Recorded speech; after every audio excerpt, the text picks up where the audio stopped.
Good afternoon from Fort Worth, where actually we're here to button down another search, very exciting search that we're going to launch next week, so please keep an eye out for that.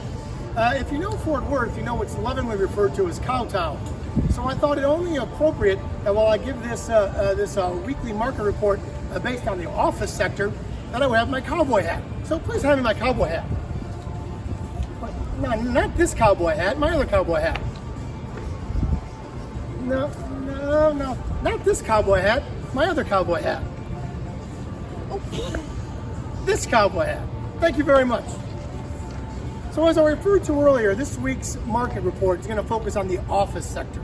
And if you listen to this week's CBRE Group Inc. podcast, they actually gave the very pessimistic view to not expect recovery in the office space until at least spring of 2021. Obviously, that's a long time away.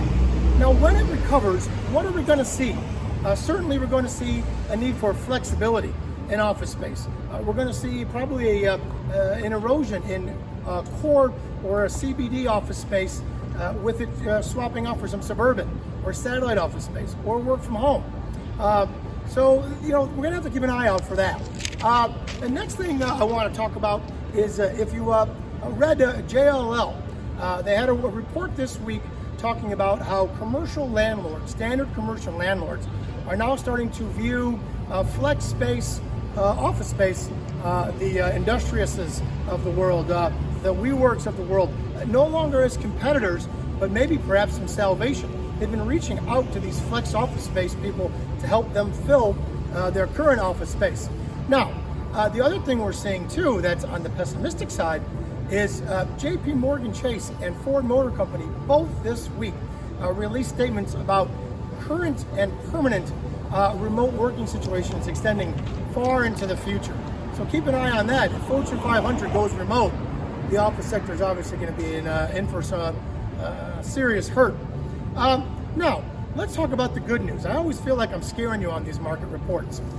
AIG this week signed a 545,000 square foot lease in New York City.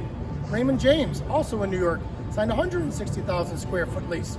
And if you watch Amazon, which really we all should watch in every industry, Amazon just committed to spend $1.4 billion on office spaces in the DFW market, in Detroit, Denver, New York, Phoenix, and San Diego combined. So maybe Amazon will save office, who knows? They're certainly harming retail. But again, that's this week's office weekly market report.